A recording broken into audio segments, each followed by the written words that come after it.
6 estrategias de lectura para comprender relatos históricos en la educación primaria. Número 1. Lectura global y comentarios. En esta estrategia se sugiere hacer un recorrido completo del escrito sin detenerse en los aspectos que causen problema. El propósito de hacer esta lectura general es enterarse del tema, de la estructura del texto y de la presencia de alguna información específica. Si se trabaja con un grupo de alumnos, es conveniente que alguno de ellos realice la lectura en voz alta, preferiblemente alguien que tenga fluidez y volumen adecuado para que todos escuchen y sigan la lectura. En esta estrategia se trabajan 3 etapas. A. Comentarios libres. Una vez que se ha leído el texto de manera grupal, se recomienda propiciar entre los estudiantes un intercambio de comentarios para que los alumnos puedan expresar lo que entendieron del texto. Esta etapa también ayuda a activar los conocimientos previos de algunos alumnos sobre el tema que se abordará. Es necesario que el docente plantee preguntas como: ¿qué les pareció el texto? ¿De qué trata? ¿Quién quiere comentar algo de lo que haya llamado la atención? ¿Están de acuerdo con lo que dice el texto? Entre otras. B. Comentarios apegados a la información del texto. Viene una etapa en la que se propicia que los estudiantes hagan comentarios sobre lo leído, pero en esta ocasión se les pide que sustenten su opinión en el texto, es decir, que señalen la parte donde está escrito lo que comentan. El docente debe de insistir a lo largo del intercambio con la pregunta: ¿dónde dice? El propósito de esta estrategia es identificar los posibles errores de interpretación y, con la participación del grupo, ayuda a resolverlos. Comentarios sobre posibles palabras o expresiones de difícil comprensión. La idea es que sean los propios alumnos, en la discusión grupal dirigida por el maestro, quienes traten de dilucidar el significado de las palabras o expresiones mediante el contexto o el sentido general del texto. Estrategia número 2. Identificación de personajes y/o individuales en el texto. Esta estrategia tiene como finalidad ayudar a los estudiantes a organizar la información referida a los personajes del relato histórico de manera que le ayuden a distinguir al o a los protagonistas de las acciones que se narran, así como a los otros personajes que se relacionan con ellos, con el propósito de que se comprenda mejor la narración y la participación del personaje cuya trascendencia permite identificarlo como sujeto de la historia. En esta estrategia se trabajan 4 etapas. A. Subrayado individual. En esta etapa se solicita a los alumnos que, de manera individual, subrayen o marquen con algún color todos los nombres de los personajes que participan en el relato. B. Contraste con otros. Con el fin de aprovechar el aprendizaje por medio de la interacción social, en esta etapa se organiza a los alumnos en parejas o en equipo para que comparen sus subrayados y corrijan sus posibles errores. C. Correcciones. En esta parte de la actividad se recomienda que, en forma grupal, se vayan revisando las palabras subrayadas para verificar que se haya hecho una identificación correcta. D. Redes de personas.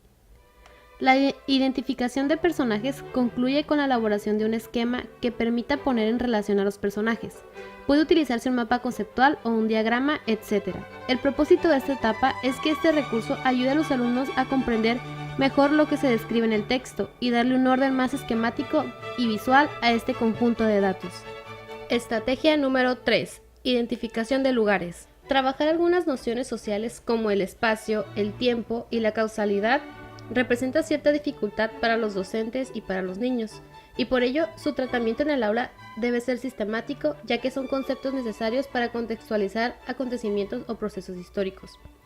Cuando el texto se analiza en la clase de historia, es conveniente que el docente lo aproveche para que los alumnos reflexionen en la relación del hombre con el espacio geográfico y con los cambios que ha tenido en el tiempo. En esta estrategia se trabajan 5 etapas. A. Subrayado individual. Al igual que en la etapa anterior, se solicita a los alumnos que, de forma individual, señalen todas las palabras que se refieren a un espacio, ya sea un pueblo, una ciudad, un estado o el país en que ocurren los hechos descritos. B. Contraste con otros. En parejas o en equipo, se propicia que los alumnos comparen su identificación de nombres de lugares, con el propósito de que encuentren diferencias y traten de dirimirlas mediante la discusión y verificando la información que ofrece el texto.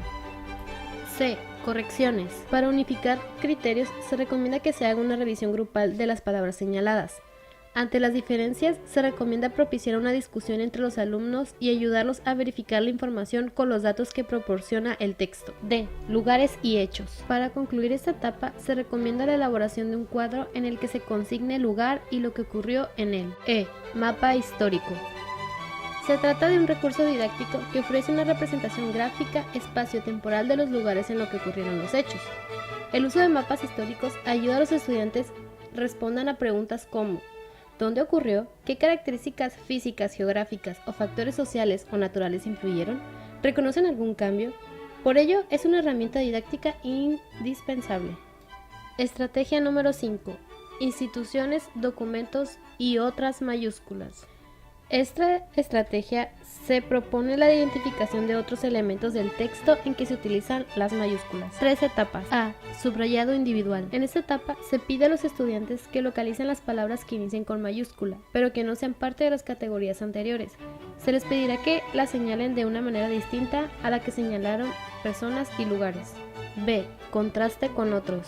El propósito de esta etapa es que los alumnos distingan los nombres propios que no son nombres de personas ni de lugares, sino de instituciones, documentos u otros nombres propios que deben escribirse con mayúsculas, por ejemplo, Convención de Aguascalientes, Noveno Regimiento, Ejército del Norte, etc. C. Clasificación de los resultados. Después de la discusión anterior, se recomienda hacer un listado con las palabras encontradas, tratando de clasificarlas. Para ello pueden ayudar las preguntas siguientes. ¿Son nombres de instituciones? ¿De documentos?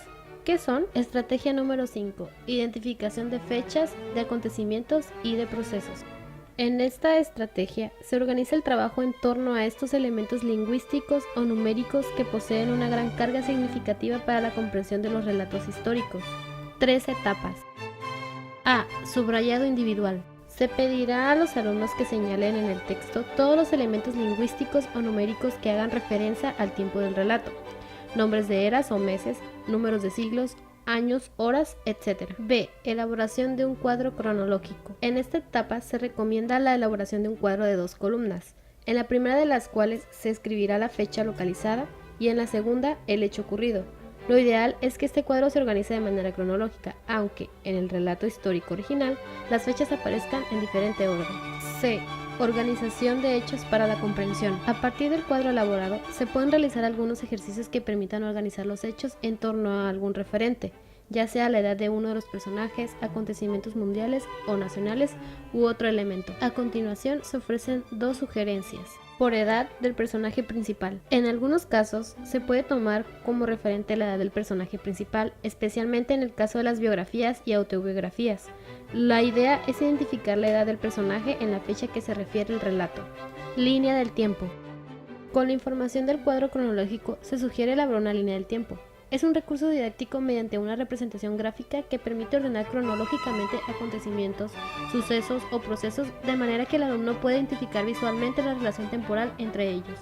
Estrategia número 6. Elaboración de comentario o conclusión. Aquí se realiza nuevamente una lectura global del escrito, con la diferencia, respecto a la inicial, de que esta segunda revisión ya se cuenta con elementos que ayudarán a mejorar la comprensión de lo que se lee. 4 etapas. A. Relectura global del texto. Se solicita a los alumnos una lectura completa del texto, que puede ser como la inicial, con un lector en voz alta para todo el grupo o bien se puede realizar de manera individual. Se espera que en esta lectura haya mayor comprensión de palabras y expresiones. B. Comentarios apegados a la información. El docente propiciará los comentarios de los alumnos mediante preguntas específicas sobre el contenido del texto. Por ejemplo, ¿en qué año ocurrió? Aunque la fecha solicitada no aparezca de manera explícita en el texto, ¿qué papel jugó tal personaje o grupo social en el acontecimiento que se relata? Entre otras. C. Identificación de errores cometidos. Es probable que el conjunto de ejercicios realizados permita a los alumnos identificar algunos errores de interpretación que hayan hecho en la lectura inicial del texto. Es conveniente tomar conciencia de ellos con el fin de identificar errores comunes que se pueden evitar en lecturas posteriores de otros materiales. D. Elaboración del comentario o conclusión. La realización de esta etapa depende del estilo del docente que conduce la actividad. Puede solicitar un comentario o conclusión oral o por escrito o incluso otro tipo de trabajo que permita verificar la comprensión del texto leído. Esta es, primordialmente, una etapa de evaluación que permitirá verificar si las estrategias realizadas favorecieron o no la comprensión del escrito. Y esas fueron las 6 estrategias de lectura para comprender relatos históricos en la educación primaria. Gracias.